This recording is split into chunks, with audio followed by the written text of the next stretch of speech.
नमस्कार दोस्तों, मैं हूं अनीता सिंह। दोस्तों, सब्जी वर्गीय फसलों में फ्रूट्स प्लांट्स में फ्रूट्स लगे हुए होते हैं। उस समय उनकी मंडी प्राइस अच्छी लेने के लिए 4-5 चीज़ें हमें ज़रूर केयर करनी होती हैं। क्वालिटी, टेस्ट, कलर, शाइनिंग और साइज, ये ज़रूर होनी चाहिए। सब्जियां लगी हुई हैं तो सब्जियों की भी साइज बहुत अच्छी आनी चाहिए। फ्रूट्स लगे हुए हैं तो दोस्तों, जैसे कि इस समय अमरूद हैं, अनार हैं, अंगूर हैं, इस तरीके के जो भी फ्रूट लगे हुए हैं इनमें बहुत अच्छी शाइनिंग आनी चाहिए। जैसे कि टमाटर में प्रॉपर रेड कलर आएगा, गोभी में प्रॉपर वाइट कलर आएगा, ब्रोकली में प्रॉपर डार्क ग्रीन कलर आएगा, अनार में प्रॉपर रेड कलर आएगा और दाने की शाइनिंग भी बहुत अच्छी बनेगी और ऊपर भी बहुत अच्छी शाइनिंग आनी चाहिए सब्जियों में, फ्रूट्स में। तभी जाकर के मंडी प्राइस बहुत अच्छी मिलती है और भीड़ से आपकी फसल बिल्कुल अलग होती है। अगर आप सब्जियों की खेती कर रहे हैं, बागवानी में किसी भी टाइप के पौधे हैं, अच्छी प्राइस लेने के लिए इन फ्रूट्स में दोस्तों और साथ ही सब्जियों में कलर, साइज, शाइनिंग, टेस्ट सब कुछ आप कैसे कर सकते हैं कम से कम खर्चे में, लाइव आपको दिखाएंगे। जानने के लिए वीडियो के अंत तक जरूर। सबसे पहले दोस्तों ज़रूरी है कि अगर हम रासायनिक फर्टिलाइज़र का इस्तेमाल करते हैं, सबसे इम्पोर्टेंट है कि खर्चा बहुत ज़्यादा होता है, साइड इफ़ेक्ट बहुत ज़्यादा होता है जिसकी वजह से मिट्टी ख़राब होती है, टेस्ट नहीं आ पाता। आप कलर ला सकते हैं दोस्तों सब्जियों में, फ्रूट्स में, जैसे कि अनार में प्रॉपर रेड कलर के लिए आप पोटाश भरपूर डाल दीजिए। तरबूज, आने वाले सीजन में तरबूज की खेती करेंगे, टमाटर की खेती अभी लार्ज स्केल पे किसान भाई कर रहे हैं, प्रॉपर रेड कलर आप ला सकते हैं, भरपूर पोटाश डालिए। लेकिन दोस्तों, टेस्ट नहीं ला पाते हैं। टेस्ट तभी आएगा जब आप उसमें ऑर्गेनिक पोटाश का इस्तेमाल करेंगे। इन फ्रूट्स में दोस्तों ऑर्गेनिक कैल्शियम, ऑर्गेनिक फेरस आप डालेंगे तभी प्रॉपर शाइनिंग और टेस्ट आ पाएगा। दोस्तों, ऑर्गेनिक अगर इस्तेमाल करते हैं तो सबसे पहला तो फ़ायदा होता है कि फसल हेल्दी होती है। नेक्स्ट, हमारी सॉइल हेल्दी रहती है। लंबे समय तक हम कम से कम खर्चे में बहुत अच्छी फसल ले सकते हैं क्योंकि उसमें रोगों का, किसी भी टाइप के कीटों का अटैक नहीं होता है। मिट्टी में वाटर होल्डिंग कैपेसिटी बहुत अच्छी बढ़ जाती है। साथ ही हम जो भी फसल करते हैं, जो भी हमारे एक फसल नहीं, कोई भी हम जैसे साल में 2 बार 3 बार फसल लगाते हैं तो उनमें न्यूट्रिशन डिफिशियंसी नहीं आती। ऑर्गेनिक जो भी मैटर आप डालते हैं, जो भी ऑर्गेनिक स्लरी वगैरह का इस्तेमाल करते हैं, उनमें कुछ स्लो रिलीज फर्टिलाइज़र भी होते हैं जिसका लंबे समय तक रिजल्ट मिलता है। नेक्स्ट, आप कोई फसल लगाते हैं तो उसमें न्यूट्रिशन डिफिशियंसी जल्दी से नहीं आती है। और रासायनिक फर्टिलाइज़र डालते हैं तो दोस्तों, एक बार आपने पोटाश डाला तो पोटाश की पूर्ति हो गई, दूसरा कोई पोषक तत्व नहीं अवेलेबल होता है। आपने कैल्शियम डाले तो केवल कैल्शियम मिलेगा, कैल्शियम नाइट्रेट डाला तो केवल कैल्शियम और नाइट्रोजन मिल जाएगा, कोई अन्य पोषक तत्व नहीं मिलते। जबकि ऑर्गेनिक कुछ भी आप डालते हैं, कोई भी स्लरी बना करके डालते हैं, कल्चर बना करके डालते हैं, तो उससे केवल 1 या 2 पोषक तत्व नहीं मिलते हैं, भरपूर मात्रा में पोषक तत्व मिलते हैं। तो दोस्तों, आज हम आपको दिखाएंगे और इस्तेमाल भी हम करेंगे ये कॉटन केक की स्लरी या कल्चर आप कैसे बना सकते हैं वो हम दिखाएंगे। क्योंकि कॉटन केक पहले मैं आपको दिखा देती हूँ किस टाइप का आता है। ये देखिए, खड़ या बिनोला भी इसे कहते हैं, गाय भैंस को भी खिलाया जाता है। ये कपास की खेती करते हैं या गाय भैंस रखते हैं वो किसान भाई आसानी से इसको पहचान भी जाएंगे। ये देखिए, हमने ये कपास की खल ली है या कॉटन केक आप बोल सकते हैं। तो ये इस टाइप का आता है। ये देखिए, जो सीड होता है, सीड से ऑयल निकालने के बाद में जो बचता है वो इस टाइप से पपड़ी नुमा निकल जाता है। जैसे कि सरसों की खल होती है वैसे ही ये कॉटन केक होता है। दोस्तों, इसका कल्चर और स्लरी बना करके अपनी फसलों में इस्तेमाल कीजिए। सबसे पहले बात करेंगे कि इससे फ़ायदा क्या मिलेगा और कौन कौन सी फसलों में कब इस्तेमाल कर सकते हैं।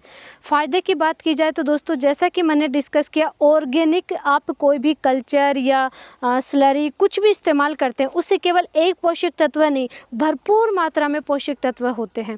इससे प्रोटीन बहुत अच्छी मिलती है। प्रोटीन का रिच सोर्स होता है कॉटन केक। सेकेंड दोस्तों, पोटाश की बहुत ज़्यादा आवश्यकता होती है फ्रूटिंग स्टेज में। 2 स्टेज में आवश्यकता होती है। एक तो जब आपकी फसल अगर बहुत ज़्यादा सॉफ्ट हो चुकी है, आपने नाइट्रोजन बहुत ज़्यादा यूज कर लिया है, जैसे कि बारिश के समय ये समस्या आती है, नाइट्रोजन की अधिकता हो जाती है, तो उस समय आपको कॉटन केक का इस्तेमाल करना चाहिए अपनी फसलों में।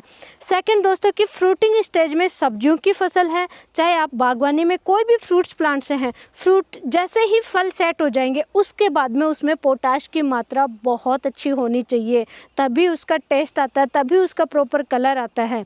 और जैसे कि कुछ फसलों की मैंने डिस्कस किया कि शाइनिंग नहीं आ पाती है, अनार में प्रॉपर साइज के लिए दोस्तों बहुत ज़रूरी है। तरबूज की खेती लार्ज स्केल पे करते हैं किसान भाई, उसमें क्या करते हैं कि एमओपी डालते हैं, भर भर के एमओपी डालते हैं, इवन कि 0050 का एनपीके का भी इस्तेमाल नहीं करते, एमओपी बहुत ज़्यादा डालते हैं, जिसकी वजह से तरबूज की साइज और कलर तो आ जाएगा बट टेस्ट और शाइनिंग नहीं आ पाती है दोस्तों। रिच सोर्स है पोटेशियम का, इसके पोटेशियम के साथ में दोस्तों प्रोटीन अच्छा मात्रा में है, कैल्शियम है, आयरन है, मैग्नीशियम है, इस तरीके से बहुत अच्छे पोषक तत्व फसलों को अवेलेबल होते हैं।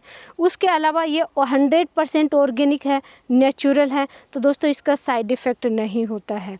साथ ही फसलों में जैसे अभी सर्दियों का सीज़न शो हो गया, तो सर्दियों में क्या होता है कि माइक्रोबियल एक्टिविटी बहुत कम हो जाती है। इसको जब हम तैयार करके डालेंगे तो एक तो टेम्परेचर मेंटेन होता है, माइक्रोबियल एक्टिविटी बहुत अच्छी होती है। जो भी फर्टिलाइज़र डालते हैं इसके साथ में या इसके बाद तुरंत बाद में भी आप जो फर्टिलाइज़र डालते हैं तो दोस्तों फर्टिलाइज़र सॉल्युबिलिटी बहुत अच्छी हो जाती है, कैटायन एक्सचेंज आपकी मिट्टी में बढ़ जाता है, जिसकी वजह से अन्य पोषक तत्व भी उपलब्ध होने लग जाते हैं। ऑर्गेनिक के दोस्तों इसी के नहीं, आप ऑर्गेनिक कुछ भी आप डालते हैं उनके बहुत ज़्यादा फ़ायदे देखने को मिलते हैं। अभी हमारी जो मिट्टी ख़राब हो रही है, पीएच हाई हो रहा है, तो वो चीज़ों का साइड इफ़ेक्ट नहीं होगा और ख़र्चा भी नहीं होगा, इसका बहुत ज़्यादा खर्चा नहीं होता, बहुत ज़्यादा महंगी नहीं आती है, तो इनका आप इस्तेमाल करना शुरू कीजिए। और फर्टिलाइज़र सिर्फ आप एक बार डालेंगे, जैसे कि आपने मिक्स किया, डाल दिया 5 केजी 10 केजी प्रति एकड़, लेकिन इसका 2 से 3 बार आप इस्तेमाल कर सकते हैं। एक बार तैयार कीजिए, उसी को बार बार आप रिपीट करते जाइए। कैसे, वो जानने के लिए आप एंड तक ज़रूर बने रहें। तो दोस्तों पहले तो 1 एकड़ के लिए 200 लीटर का आपको टैंक लेना है।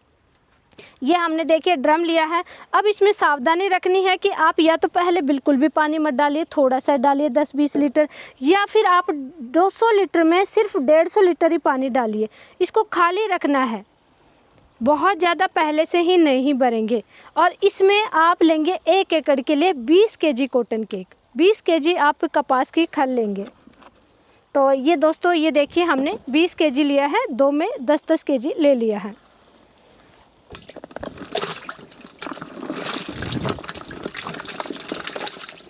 पानी आप बहुत कम लें शुरू में, हमें तो दोस्तों वीडियो में दिखाना होता है आपको सब कुछ लाइव, इसलिए हम थोड़ा ज़्यादा मात्रा में ले रहे हैं।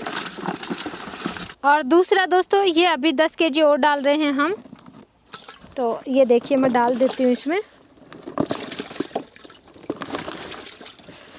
अगर फ्रूट्स प्लांट्स है जैसे कि अनार है, अमरूद है, इस समय तो कोई भी फ्रूट्स प्लांट्स में आप डाल रहे हैं तो दोस्तों 20 केजी आपको लेना है। सब्जियों में 10 केजी 15 केजी तक आप चला सकते हैं दोस्तों, इससे कम में नहीं लेना, नहीं तो इतना अच्छा रिजल्ट देखने को नहीं मिलेगा। तो सबसे पहले कॉटन केक हमने डाला। अब दोस्तों ऑर्गेनिक में कोई भी कल्चर, स्लरी, कुछ भी हम तैयार करते हैं, इसको डेवलप करने के लिए, फर्मेंट करने के लिए सबसे ज़रूरी होता है गुड़। और गुड़ में भी दोस्तों जो काला गुड़, सबसे सस्ता गुड़ या चीपेस्ट गुड़, सबसे ख़राब गुड़ होता है, वो आपको लेना है, क्योंकि वो दोस्तों उसमें कोई केमिकल नहीं आता है, शुद्ध आता है और माइक्रोबियल एक्टिविटी के लिए बहुत अच्छा होता है। तो आप भी दोस्तों इस टाइप के कोई भी सस्ते से सस्ता गुड़ ले सकते हैं। 2 केजी आपको गुड़ लेना है, ये मैं इसमें डाल देती हूँ। अब दोस्तों गुड़ डाला है, कॉटन केक डाला है, इसके बाद में ये देखिए अभी भी थोड़ा खाली रह गया है। अब आपको पानी डालना है, लेकिन पानी में भी आपको सावधानी रखनी है, पूरा नहीं भरना है। कॉटन केक ये देखिए जैसे हमने डाला थोड़े से बुलबुले से निकलने लग गए हैं, क्योंकि ये फूलेगा, एकदम से फूलेगा तो दोस्तों जगह घेरता है, थोड़ा सा ऊपर भी आएगा, तो इस वजह से आपको पूरे टैंक को पानी से नहीं भरना है।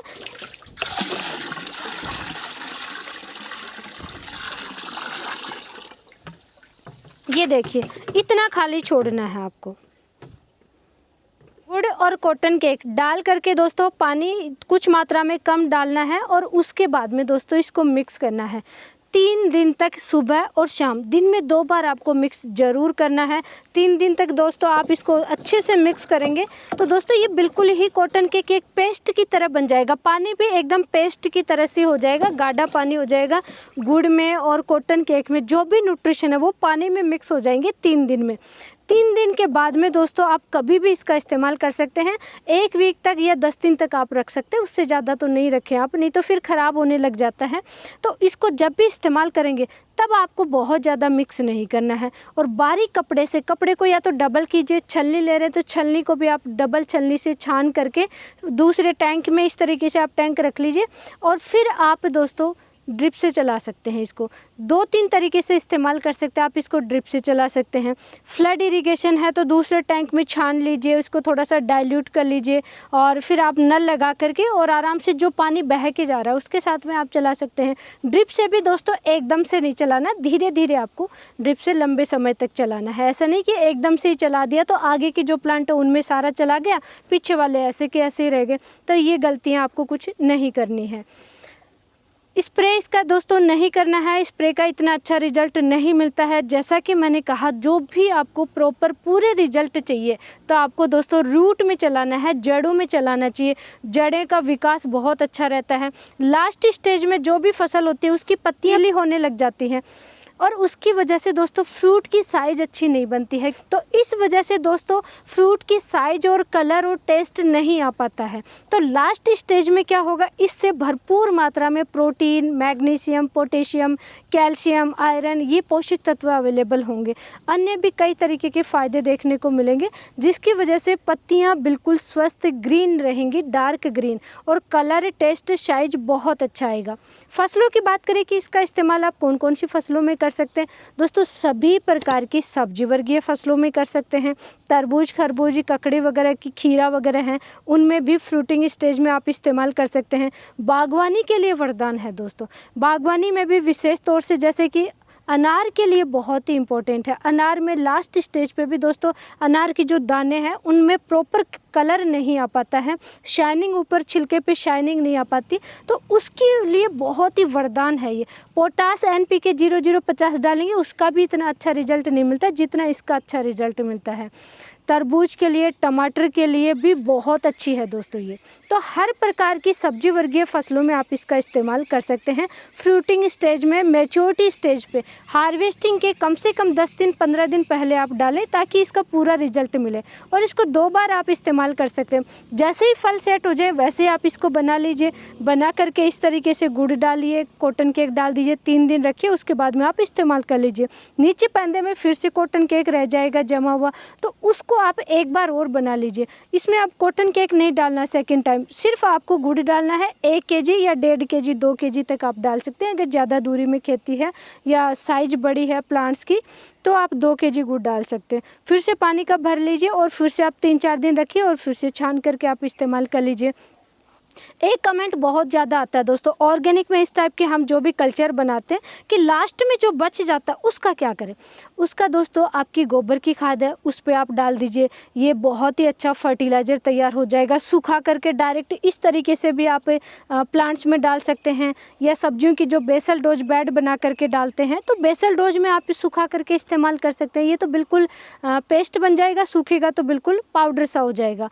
तो आप इसका कैसे भी इस्तेमाल कर सकते हैं, कोई साइड इफ़ेक्ट नहीं होता है। टोटल इसका 2 बार आप इस्तेमाल कर सकते हैं दोस्तों। बीच में दोस्तों 15 दिन का गैप जरूर रखें। आज आपने इस्तेमाल किया तो ऐसा नहीं है कि नेक्स्ट वीक ही आप इस्तेमाल कर लें, कम से कम 15 दिन का गैप जरूर रखें। इस चीज़ का भी आप ज़रूर ध्यान रखिए। इसलिए फ्रूट सेट हो उसी समय आप इस्तेमाल करना शुरू कर दीजिए ताकि आपकी फ्रूटिंग स्टेज बहुत अच्छी जाए। और ऐसे ही दोस्तों लाइव नॉलेजफुल जानकारी के लिए वीडियो को लाइक कीजिए, ज़्यादा से ज़्यादा किसान भाइयों तक शेयर कीजिए, चैनल को सब्सक्राइब करें। धन्यवाद।